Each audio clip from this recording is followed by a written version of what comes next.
here you've got my current rig, which is the road truck, and my soon-to-be rig, which is this Phoenix Cruiser. Yeah, that's happening. What do you think? I'm excited and nervous, but yeah, I think it's gonna be a really nice change. They're taking it away to detail it now. I guess the guy finished doing all the fixing up yesterday, so now it's going to get a bath. Okay, so we haven't done the walkthrough, and you're wanting me to go ahead and start moving in, but I don't feel real comfortable with that. Okay, then we'll wait. Unless it is still contingent on anything being fixed that might need to be fixed. Huh? Sure, if there's anything that needs to be fixed, yeah. Yeah, that's an absolute. Yeah, that's one of the good things about having the walkthrough with Juan here, is when we have a little problem, he comes up and fix it right away. And it happens. Yeah, because like I say, you know, I know there's things that I absolutely want to check still that haven't been checked, and stuff like that. Yeah. So. And that's still okay. Yeah. Something doesn't work when after the walkthrough, yeah, it gets fixed. Not a big deal. So could you write down that if anything is not functioning properly in the walkthrough, it'll be fixed? Good question, huh? Pretty much done already. It's been done to somebody's satisfaction, but not necessarily mine, since we haven't done that walkthrough.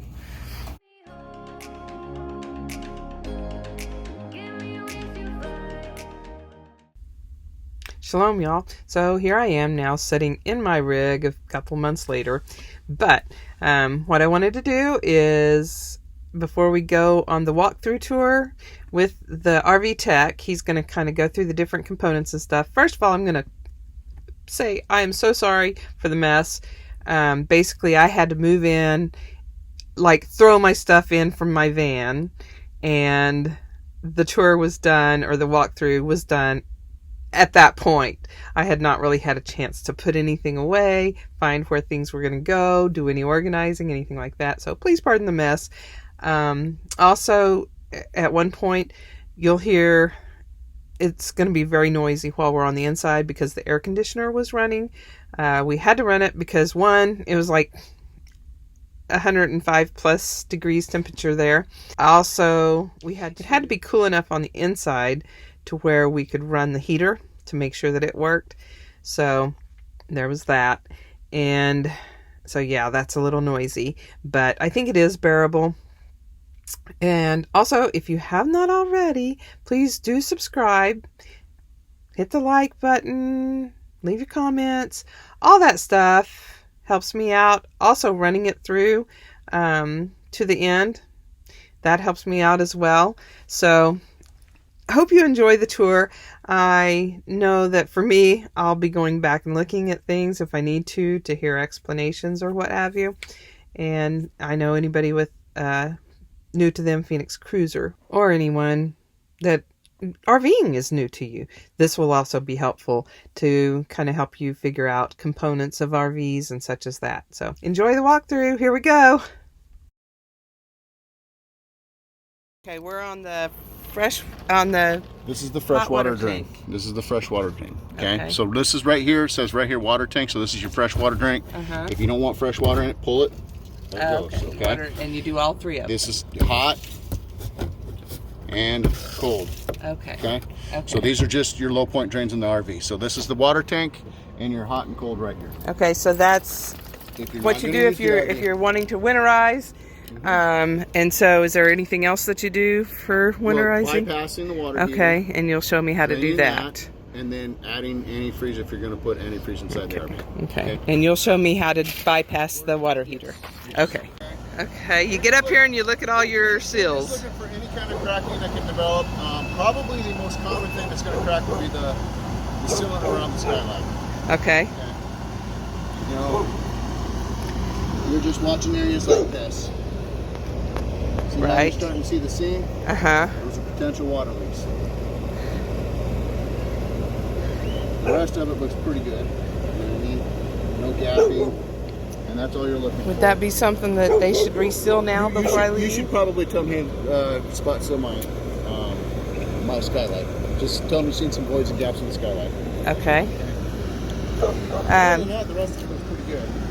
Since you're up there, does that one need attention? Do the seals around those two things need attention?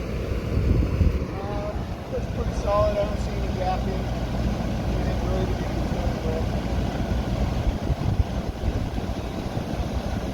What I'm looking for is any kind of major gapping. I don't see really anything besides the skylight has some suspect stuff. This one and that one looks like it probably has at least one. Yeah. Okay. What we can do is when we're done here, we can just have one just spot seal the cracks on it. So okay. So you don't have to worry about the leaks and stuff. Okay, great. Yeah. What is this one here for? The one right in front of that, the white thing. This? Yeah. Oh, that's for the refrigerator. Oh, okay. That's okay. out. That's okay. where your venting comes out of the refrigerator. Thank you. I did not know that. Okay, this is Scott. He's a mobile tech from Happy Camper in Phoenix, and this is his area. So this is who you call when you need mobile repair. Okay. Auxiliary shower, hot and cold. Just make sure these are off when you're operating the RV. Obviously, when you're on pump pressure or city pressure, this is all pressurized. Okay. Where you're going to be filling the fuel from. All right. Okay. So this is where you're going to hook your city supply up to. You notice right here you have a dial. It's what they call an Anderson valve. You've got tank fill. So if you were on city water, okay, you're going to regulate this, right? You can either regulate it at your spigot or you're going to regulate it here. You're going to hook up your city supply to this. You're going to turn your city supply on. As you turn your city supply on, now all your fixtures are pressurized with city pressure. Okay. If you know that gravity feed on the other side. If you don't want to fill your freshwater tank from there, you can do it here. You'd have your pressure on. You'd rotate this to fill. It'll fill the freshwater tank. Once the tank's full, the water's coming out of the tank, or by your monitor panel, rotate it back to dry camping if you're going to use the pump. If you're going to use city fixtures and pumps on the same one. So you just make sure it's in that position there unless you're going to winterize. If you're going to winterize, then you're going to use this. You can hook up a winterizing hose to this into your winterizing jug, turn your water pump on, and be able to put everything in your winterizing solution through all your faucets. Okay? Oh, okay. It's the pink solution. Okay. Once the pink solution has reached its components, you know you've winterized that area. Just remember, if you're going to winterize it, you need to put enough into your P-traps as well. Once it's reached a meaning, you've got the faucet on and it comes out. You're seeing it come out. Make sure you run enough to go into those P-traps as well. Okay. Some people forget about the P-traps. They just run it to the fixture, and then forget about the P-trap. Remember, your P-trap has water in it, so those things can crack too. The P-trap is basically the drain, when you're going little down the drain, anything that has the little swiggle. Yep, from your shower to your sink, that's where your P-traps are going to be. And even run it to the toilet, and then put a little bit where the toilet seal is, to where it can keep that toilet seal lubed up. Okay, so the toilet seal doesn't curl up on you. You're saying leave some of the winterizing in the toilet where the toilet's at. Yeah. Okay. All right. Any questions about this? No. Okay. This is a 30 amp service. This is a detachable cord. You will unplug the electricity first, then you unplug this from the RV, roll it up, store it in the back, and then when you go to your next destination, unroll it, plug it in, and then plug your service in. Okay. I do suggest if you go to parks, things like that, to get a surge protector. Okay, so if you're going to be at a park, buy a 30 amp surge protector. That way you protect your RV from any kind of surges in the park. It'll disconnect power and prevent any electrical damage inside the RV. Okay? Now this is something I want to see it running. One, to know how to do it, but then also I want to see that there's no holes in the hose, and I want back flush to happen so that I can see that there's no leaks in the tanks. I think one thing, there's a cap on it. We got a leak. There's something leaking. You do have right? a leak. Just let them know that you have a leak at your grate. Now I'm going to do the gray. Oh, that's a leak at the gray tank. Well, it's a leak at your pump. Okay? At the pump. So this is what they call the macerator pump. This is how you're going to dump the RV. This will go into your septic. Okay. Right. That's this end here. Right. This end here. Mm-hmm. You need to open your valves up, which are over here. These are electric valves. And when you open them up, you're going to turn your switch on. Notice this thing started filling up with pressure. That cap needs to come off. That'll be sitting in your septic tank. You will open up your valve.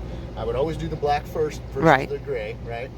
You do your black first, turn the pump on, you'll see it running out, it'll push everything into the septic, and then when you're ready, open up your gray to kind of flush it out. Okay? Then you can put this on your black tank flush. Wait, let me think. Okay, explain that to me. The black tank flush? Yeah. So you can hook a hose up to this, and there's a sprayer inside your black tank to spray out that black tank. Get all the nasty stuff out of there from toilet paper that might be stuck on the walls, things like that. So you just hook it up and it does its thing? It has a sprayer. You hook it up, it's going to start filling up that tank. It's spraying the inside of that tank, okay? It has nowhere else to go but back out here again, so you're going to want to make sure you turn your pump on to get the the water out of the black tank, okay? And what are those two?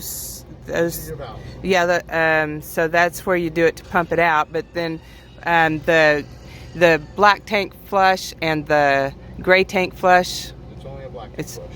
Okay. I'm seeing two valves though. Two silver valves. What are those for? Two silver valves are for your. Well, no, you do have two flushes on there. So this would open up. This opens up, does the black tank. Then this opens up, and does the gray tank. So okay. You hook your supply up to this. Turn it on. Turn it on.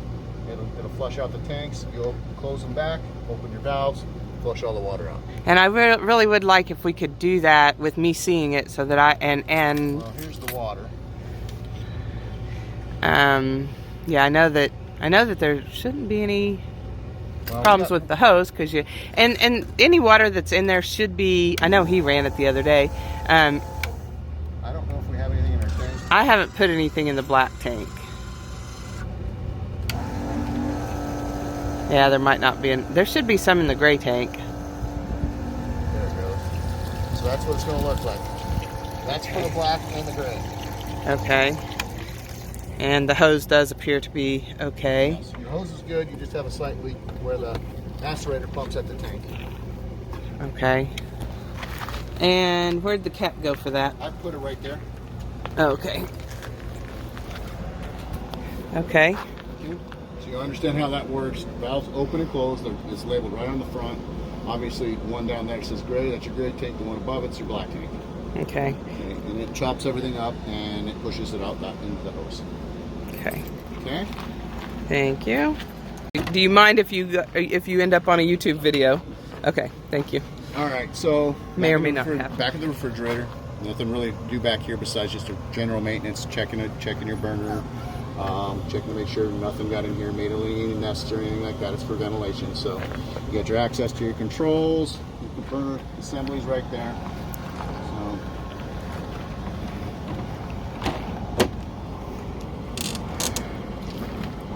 All right, puppies. All right. Any way to tell how big this tank is? It should be a data tank stamped on it. It is 12.2. Okay. Now 12.2, it's 80% of 12.2. Okay. Or 75%. Okay, it's not. You're not going to fill. You're not going to fill up. Yes. I'm aware of that part. Okay. All the way forward on the big valve right there. All the way forward turns the tank on, supplies pressure to the RV. All the way to the rear, shuts it off. Okay. Once you've turned it on from storage, I always suggest going to the stovetop, lighting a burner or two at the stovetop, get all the air out of the system, and then light off the rest of your appliances. Okay. Anything that pertains to propane, from your water heater to your furnace to your refrigerator.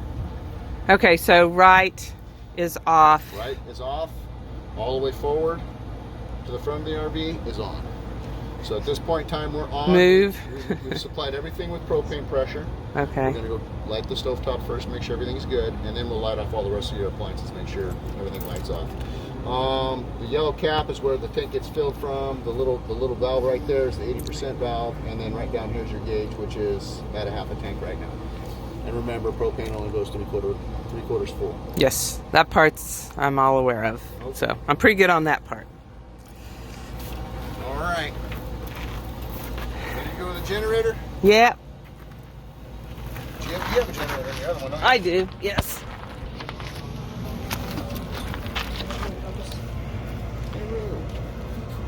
All right. You want to check the generator too?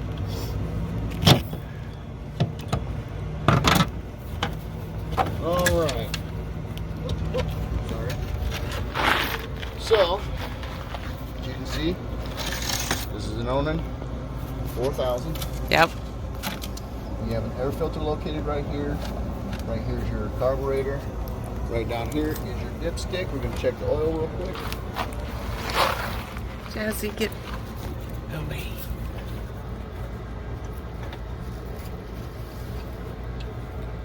There's your oil. Is that clean enough? It's decent. It's hard to determine when the last time it was serviced. Yeah, I would like for it to be serviced. Do you do those things, and how much do you charge? Well, it depends on where you're located. I mean, if you're located on the east side, it's a mobile fee of $75, and then usually a generator's about $60 plus oil.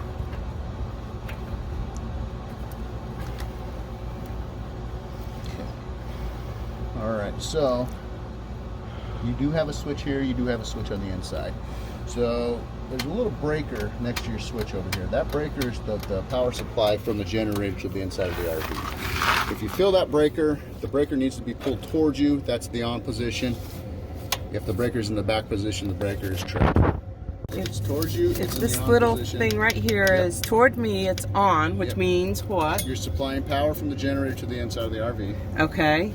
And if it's in the off position, it's not producing any power to the RV. But if you don't have any power from your generator and you turn your generator on, you got no power supply inside the RV, come out and check that breaker to make sure it's not in the back position. Okay. So basically, anytime I use it, it needs to be toward me. Yes. Toward the outside of the rig. We're going to leave it on. I just want to run it real quick. Since we're plugged in, I don't want to supply power from the generator and short at the same time. I just want to start it from here. We will start it from the inside too.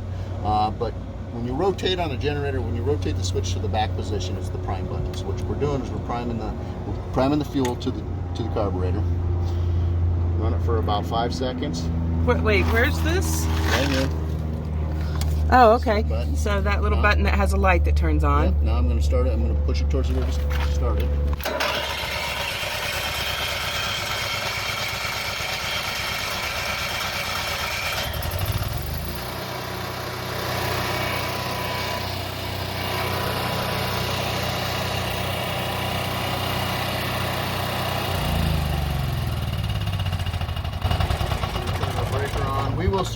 We will start it and make sure it holds the load. Okay, and now, where is the altitude adjustment?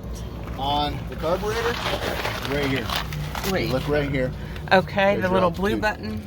It rotates. This The little knob at button the bottom, yes. right here, it rotates, and you just Clockwise to increase it, counterclockwise to decrease it. If you look, there's numbers I see on, this. Yeah, on I the see. carburetor. Okay. So if you're having issues, you can just make your adjustment to your altitude, okay? Okay. Now, only suggest doing a generator service once a year or at 150 hours on a generator. Regardless if you're plugged into forever, you do want to run this at least an hour a month under a load. Okay, so run an air conditioner or something like that and let it run for about an hour. That ensures that everything's running, all your components are turning, everything's working the way it should be. The longer these things sit, the more likely you're going to start having issues with them. Okay? Oh, yeah, I am filming. Okay, so you say at least an hour. If you do 2 30-minute periods, is that That's fine. the same? Just as long as you're running the generator, what you're doing is you're just making sure that it's got fresh fuel getting to the carburetor. All the internal components are being moved and not sitting there getting corroded or anything like that. Right. Okay.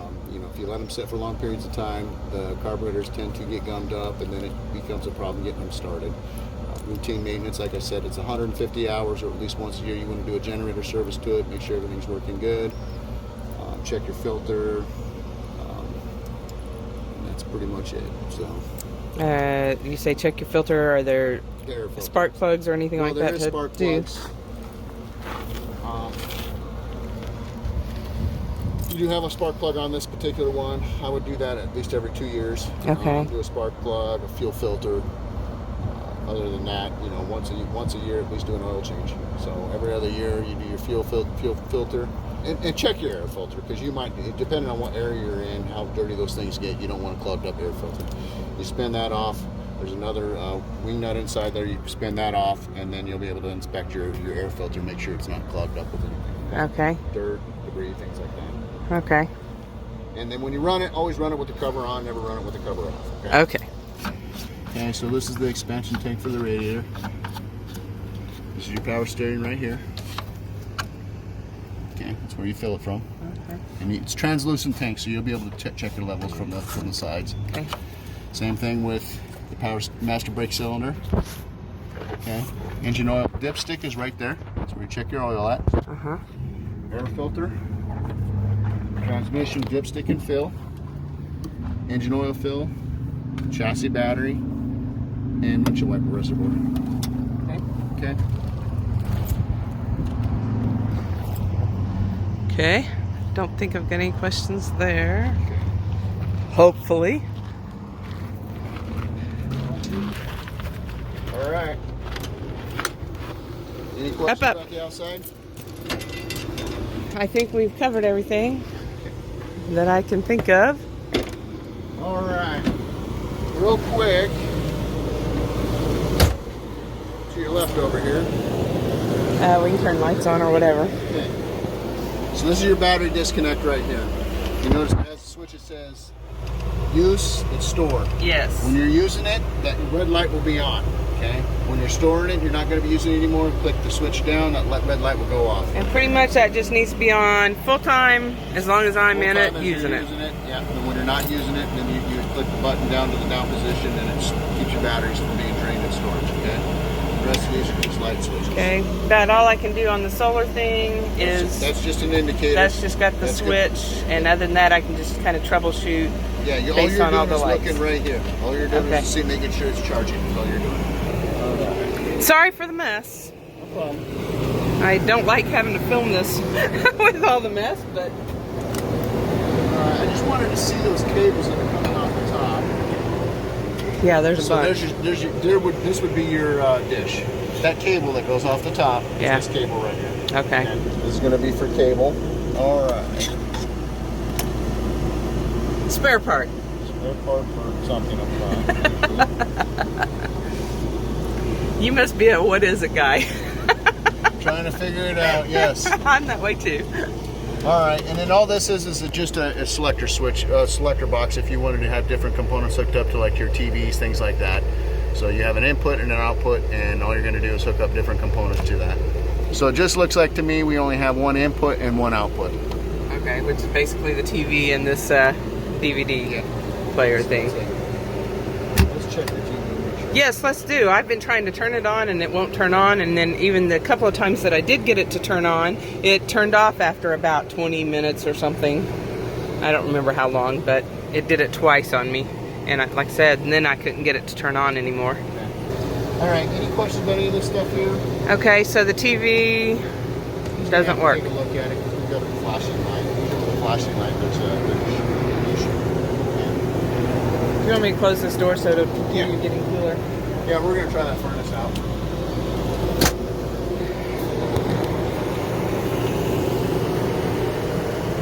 Okay, see, yet, you know, even that, it's only at 81% right now, which, like, my battery on my van would already be, yeah, the sun's been up long enough that it would already be fully charged by now, even.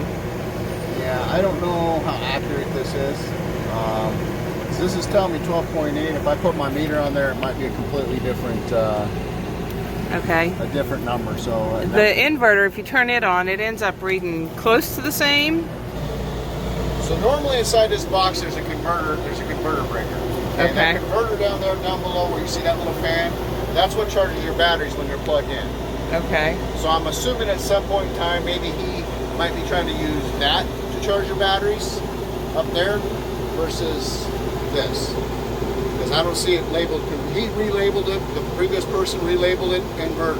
There's nothing about the converter on there. So we might have to do a little bit of testing just to confirm. Okay. And so that I know how to run things. Because like I said, most of the time I won't be plugged up. So, so the way it runs without being plugged up is way more important to me. It tells you right here, they did a pretty good job labeling each one of the breakers. Okay. So you have the main breaker for the inverter, and then you have the inverter outlets. Once you power this thing up, right now it's letting you know that it's ready to invert. Once you unplug and external power is lost, it'll automatically start inverting. What an inverter does is it basically takes 12 volt power, converts it over to 120 volts, and allows you to operate your outlets or TVs or and things like that. Again, I don't know what this person actually has it converted on. I'm assuming a TV and a couple of little outlets, okay?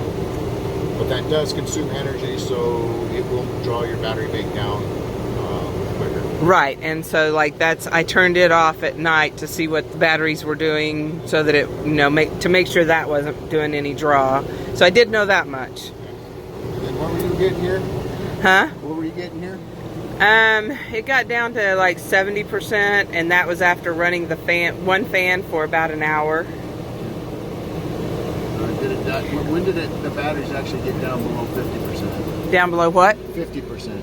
I didn't let it go quite that low before I plugged it back up. I would prefer if you're going to test it, make sure you check it, you know, like after a day's worth of use, just to confirm, because I don't know how accurate this is. You know, I'm just going off what right. it's telling me. And I will the other thing I will tell you is, even during the day, the day that I first got here and looked at this rig, it was not here where it was plugged up, so I turned on both fans, and I can't tell you exactly how long it was, but within a couple of hours it was dead. It was not operating the fans or anything. That was one part that I did forget. But see, I haven't really done that since then, since I've had access to it, because I've been trying to run the air conditioner so I can move in without totally burning up. So I haven't done that test during the day. Again. Just make sure your e-brake's on. E-brake has to be on for operation of the jacks. Okay. Powered up. Got your red light on here. Okay. Okay. Now think opposite of these. So you're not running the jack down here, you're running the jack down here. So you're raising the body of the coach, and this is lowering the body of the coach. Okay. So what I'm going to do, I'm going to run this down. Oh, I want to see it. Make sure, is puppy under there? Is all good? Huh? Is puppy under there? And these are the fronts. And that I just kind of saw it moving. Okay. And then we're going to do the rears.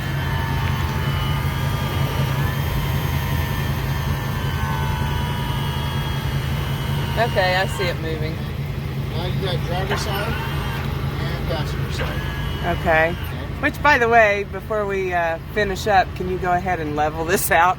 I think it's side to side that it needs. Well, to be. I don't know if Or front to back. So how normally these would work is there'd be amber lights right here. Now they might not have put the sensor in there. Sometimes those sensors aren't quite that accurate.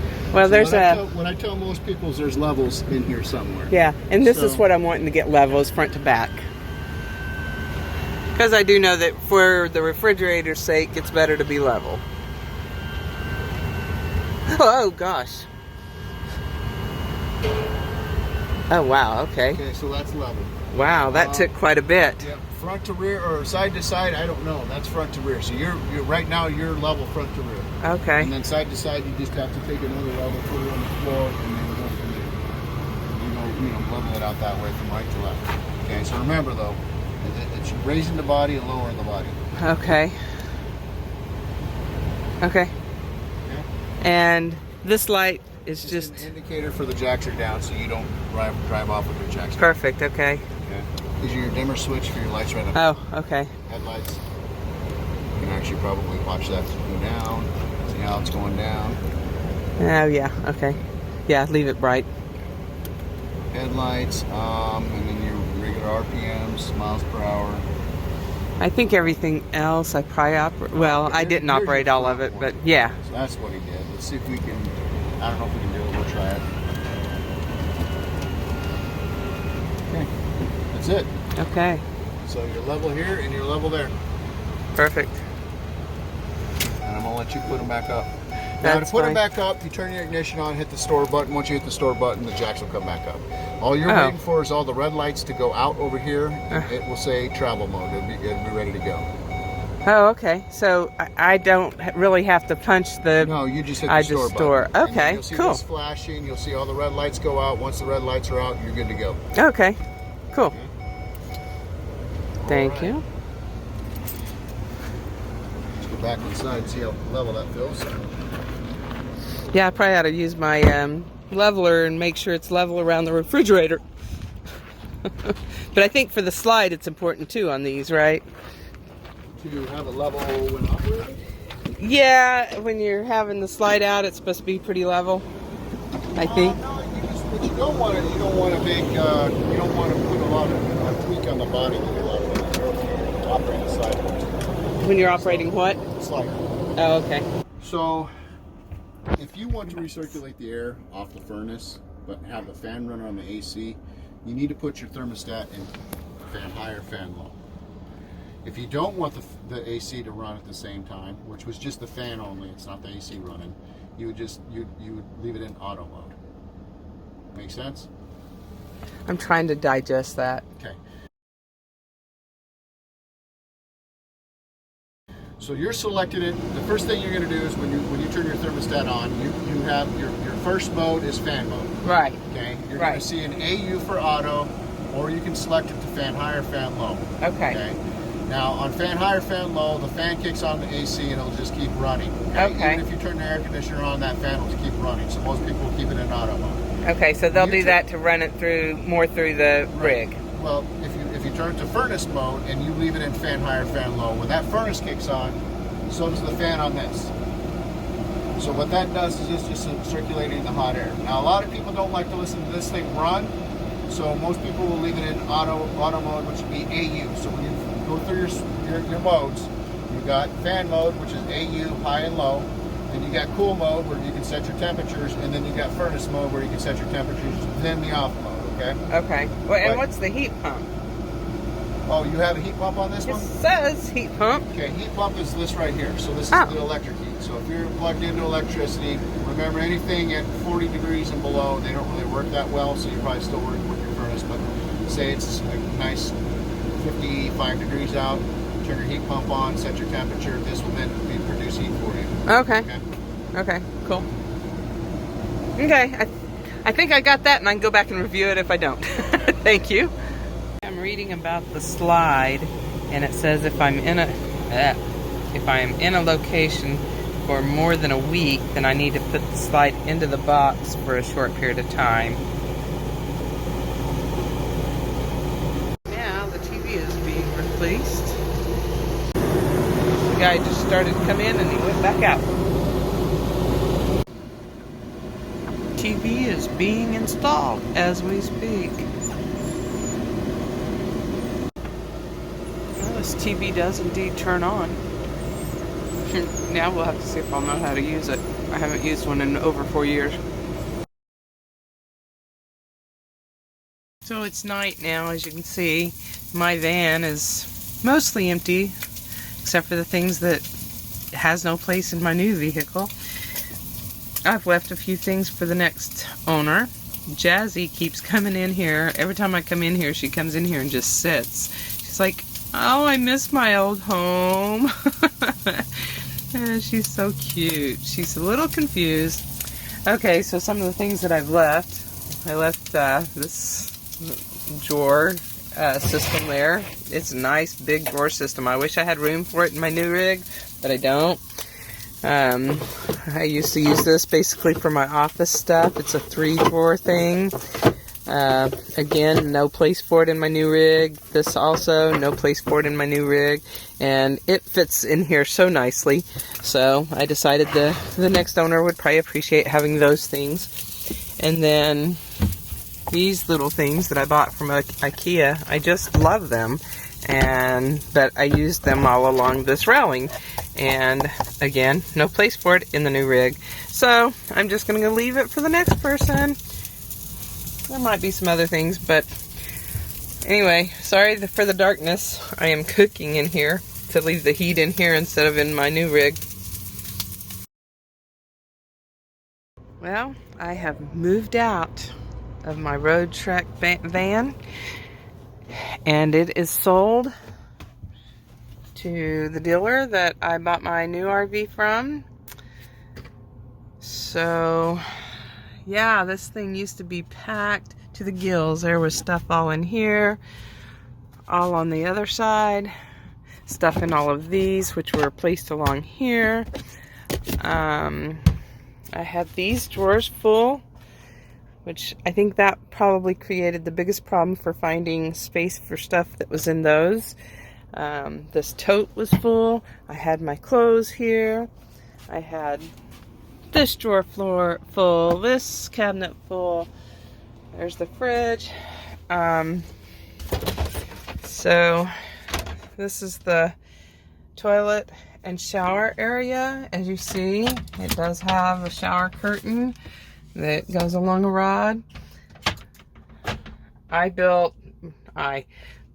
had the idea for the concept for this shelf and this shelf, and my dad built it for me. He did such an excellent job. I even put toilet paper rolls on these, which was real handy.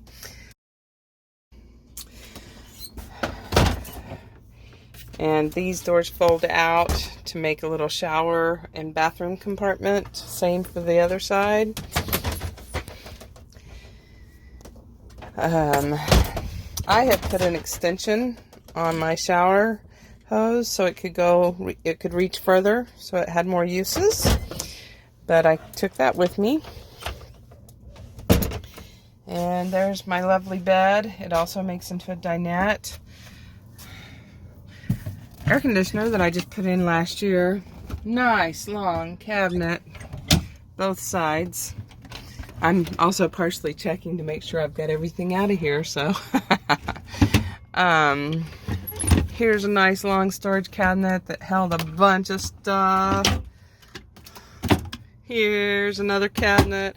I mean, these road tracks are just fabulous. This little thing has been a massive beast for me. I also hung dirty clothes on this rod. There's a whole nother cabinet here where I stored, maps and things that went to the driving part of the vehicle. I'm just, like I said, I'm kind of checking to make sure that I'm not leaving anything in here that I shouldn't leave in here. Hopefully nothing's in the fridge because I turned it off a while ago.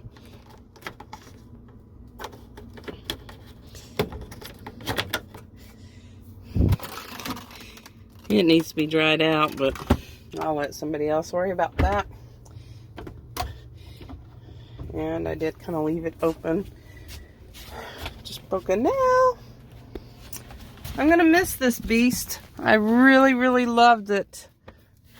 But, and, I had solar installed back here. Oh, I'm going to take that, by golly. And it has worked fantastically for me.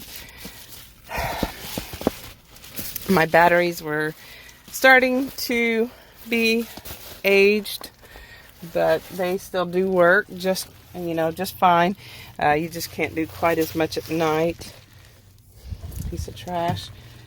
So, and I'm just going to leave some of these things in here for the next owner because I might as well, because they don't work in my van. In my new rig that's over there. So, bye-bye, beast. You've been a great nomad van. I've really enjoyed it. So, see y'all later. Not that it's that important, but I did leave a couple of canned goods in here.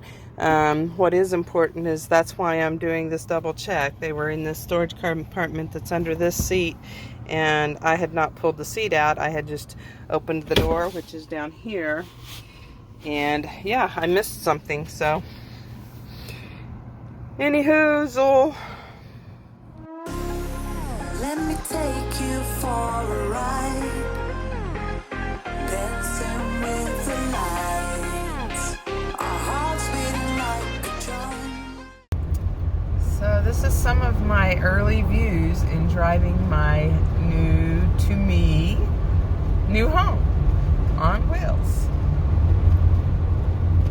2014 Phoenix Cruiser, and I bought it in the Phoenix metro area. And it's been hot. I cannot wait to get to cooler weather. It has been insufferable. But as you can see, it's very hazy. I don't know what the haze is caused from. It might just be the heat, but it is very pretty. Oh, I don't know what you can see there. Okay, enough of that. Talk to you guys later.